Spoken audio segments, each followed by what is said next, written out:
मास और ऊपर से ज्येष्ठा का ये महीना जिसमें बहुत बहुत बधाइयां महाराज। सोमवार की अष्टमी का मतलब आपको इंदौर की कथा में बताया था, जिस दिन शंकर और पार्वती के मिलन का दिवस हो, और केवल एक माता पार्वती के अकेले मिलन का नहीं, 64 योगनियां तक भगवान शंकर से मिलने के लिए आती है।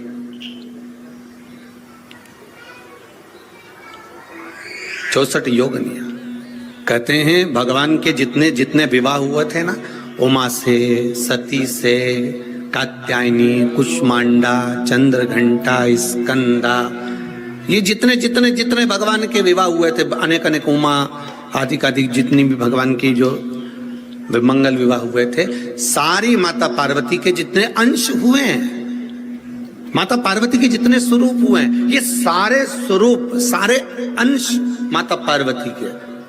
ये सोमवार की अष्टमी के दिन भगवान शंकर के मंदिर में आकर शिवजी के सम्मुख में बैठकर उस जलाधारी के नजदीक में, जहां शंकर जी का शिवलिंग होता है, उस जलाधारी के पास में उस दिन केवल पार्वती जी का हस्त कमल नहीं होता, स्वयं मां जगत जननी अपने कामन रूप में 64 योगनियां और शक्तियां सारी की सारी आकर उस जलाधारी के पास में विराजमान हो जाती हैं, और शंकर जी पे जो जल चढ़ता है वो देवियां ग्रहण कर कर शिव को अपना आनंद सुख प्रदान करती हैं। इसलिए कहते सोमवार की अष्टमी का महत्व बड़ा है, बहुत प्रबल। बाबा की कृपा है, शिव की कृपा से, भगवान शंकर की कृपा से ही सब कुछ आनंद में हो।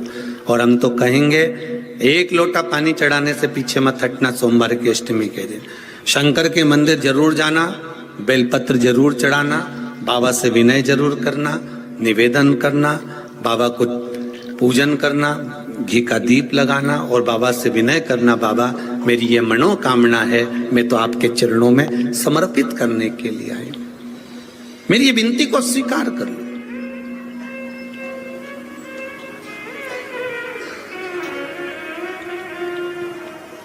बहुत तकलीफ है और नहीं हो रहा काम, बहुत दिनों से लगे हो, नहीं हो रहा, हरा मूंग ले जाओ। मूंग के दाने तो रहते हैं घर में, केवल 31 मूंग के दाने लेकर जाइए, 31 चावल के दाने लेकर जाइए और 31 ही बेलपत्र लेकर जाइए। जिस दिन सोमवार की अष्टमी हो, कौन से दिन? सोमवार की अष्टमी हो, उस दिन शंकर जी के मंदिर में जाओ, 3 चीज लेकर जाओ, मूंग के दाने, चावल, बेलपत्र। चावल जो 31 लेकर गए हो, अपनी कामना कर कर शंकर जी की देहली पर रख दो, चौखट पर, कहीं पर भी एकांत में उसको रख दिया जाए। मूंग के जो दाने लेकर गए हो 31, वो नंदी के पास में, जो नंदी का पांव ऊंचा रहता है उस पांव के पास रख दीजिए। और जो 31 बेलपत्र लेकर गए हो, वो 31 बेलपत्र अशोक सुंदरी वाली जो जगह है, आपको पहले बताया है कथा में, अशोक सुंदरी जी का स्थान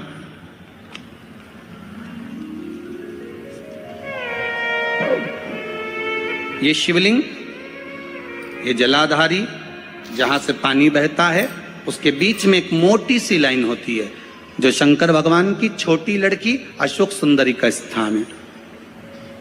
शिव जी के 13 बच्चे हैं, 13 बच्चे में सबसे छोटी लड़की अशोक सुंदरी यहीं पर विराजमान होती है, जहां से पानी नीचे गिरता है। प्रत्येक शिवलिंग के सामने एक मोटी सी लाइन होगी, उस मोटी सी जो लाइन है अशोक सुंदरी, वहां पर जो 31 बेलपत्र लेकर गए हो, अपनी कामना कर कर पीला चंदन, लाल चंदन लगाकर उस पर समर्पित करते जाओ। उसकी डंडी जहां से पानी बहता है उस ओर होना चाहिए। आप निवेदन कर कर देखो, एक सोमवार की अष्टमी पर कर कर देखना, दूसरी सोमवार की अष्टमी आएगी, अपने आप आपका काम हो गया होगा। बाबा से निवेदन तो करो, क्यों भटक रहे? और धतूरे का फूल,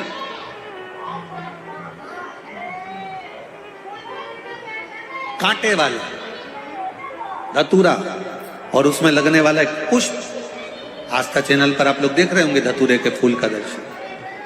धतूरा और धतूरे का पुष्प, छोटा सा पौधा है, ज्यादा बड़ा नहीं है, कांटा लग रहा है, धतूरा लग रहा है, और उसमें भी साधारण धतूरा नहीं, जिस धतूरे के नीचे की डंडी लाल कलर की होती है, अगर वो सोमवार की अष्टमी को देवाधिदेव महादेव को समर्पित करी जाती है तो उसके घर में कभी संपदा की कमी नहीं होती है। वो धतूरा है, साधारण नहीं है। धतूरे में भी लाल डंडी, जैसे धतूरा गोल होता है उसके नीचे छोटी सी डंडी, देखा है आप लोगों ने? अरे देखी कि नहीं देखी बोलो? धतूरा देखा है ना?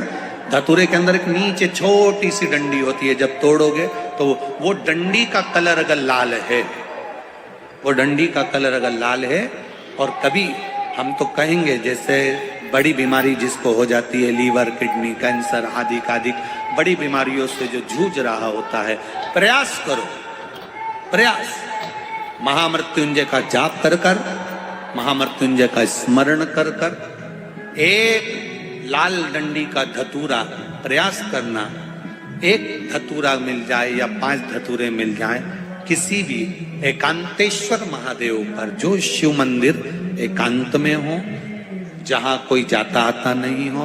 वैसे तो अब बहुत मुश्किल है कि ऐसा मंदिर मिल जाए जहां कोई जाता आता नहीं हो। पहले की बात दूसरी है, अब बात दूसरी है। फिर भी कहीं आप रोड पे से निकल रहे हो, एकांतेश्वर महादेव अगर आपका दिख जाए, बहुत बीमारियों से ग्रसित हो, तो भी महामृत्युंजय जाप का स्मरण कर कर या किसी विद्वत ब्राह्मण जन से महामृत्युंजय मंत्र का जाप कराकर, या भगवान शिव के मंत्र का जाप स्वयं कर कर, वो भी ना बने तो पंचाक्षर मंत्र नमः शिवाय, षडाक्षर मंत्र ओम नमः शिवाय, या श्री शिवाय नमस्तुभ्यम जप कर वो लाल डंडी का धतूरा 5 एकांतेश्वर महादेव को आप समर्पित कर सकते हैं। रोग थम जाएगा, जो दवाई खाओगे वो शरीर को लगना प्रारंभ हो जाएगी और आप स्वस्थ होना प्रारंभ हो जाएंगे।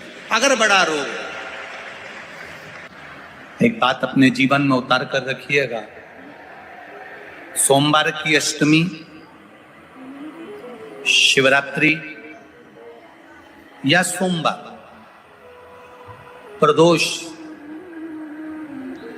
बन सके तुम्हारे पास में शिवालय हो या बेलपत्री का वृक्ष हो, वहां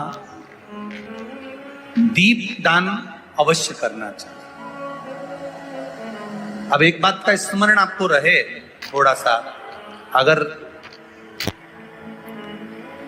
किसी कामना के वश अगर हम दीप लगा रहे हैं या हमारे मन में कोई भाव उत्पन्न है और हम बाबा से कहना चाहते हैं कि बाबा मेरा ये कार्य है आप पूर्ण करिएगा, तो फिर शिव मंदिर में भी लंबी बाती का दीप आप प्रदोष या सोमवार की अष्टमी या सोमवार या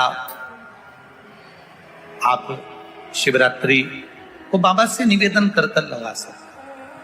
हाँ, विशेष जब कोई एक बहुत बड़ी बात हो और आपके कार्य में कहीं अटकल हो रही हो, तो एक ही दीप में 2 बातें, शिव और शक्ति, लंबी बाती बनाई, शिव और शक्ति के नाम से 2 बाती एक साथ एक दीप में भी लगा सकते हैं।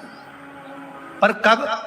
जब विशेष कोई आपका कार्य हो और वो अटक रहा हो, विशेष कोई कार्य, और आप बाबा से प्रार्थना कर रहे हो, तो 2 बाती का भी प्रयोग आप कर सकते हो।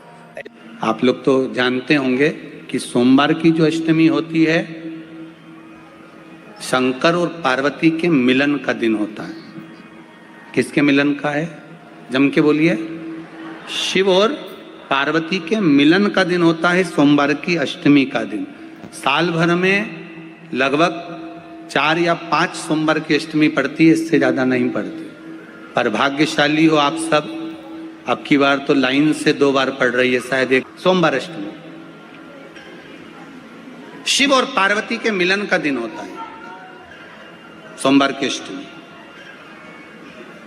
इसमें मां जगत जननी जगदम्बा अपनी 64 योगिनियों को लेकर शंकर भगवान के सामने नृत्य करती है। जब सोमवार की अष्टमी पड़ती है। जैसे शिवरात्रि का महत्व होता है उसी तरह सोमवार की अष्टमी का महत्व होता है। जब 64 योगिनियां माता शंकर भगवान के सामने नृत्य करती हैं तब भगवान शिव उठकर खड़े होकर उन 64 योगिनियों को अपने हस्त कमल पर धारण करते हैं, और हस्त कमल पर धारण करते हैं तब उन 64 योगिनियों को लक्ष्मियां प्रदान करती हैं। लक्ष्मी माता को वो 64 योगिनियां दी जाती हैं। लक्ष्मी मैया उन 64 योगिनियों को भगवान विष्णु के पास लेकर जाती है। भगवान नारायण उन 64 योगिनियों को ब्रह्मदेव के पास लेकर जाते हैं। उन 64 योगिनियों को ब्रह्मा जी ब्रह्माणी को प्रदान करते हैं। ब्रह्माणी उस 64 योगिनियों को ले जाकर माँ जगतजननी आद्य शक्ति को देती है। आद्य शक्ति उन 64 योगिनियों को ले जाकर शिव को समर्पित करती है। सोमवार की अष्टमी शिव को रिझाने की होती है, भगवान शंकर को मनाने के लिए, शिव को प्राप्त करने का एक साधन है, सहज नहीं है। सोमवार की अष्टमी शिव और आद्य शक्ति का मिलन है। सोमवार की अष्टमी भगवान शंकर और पार्वती का मिलन।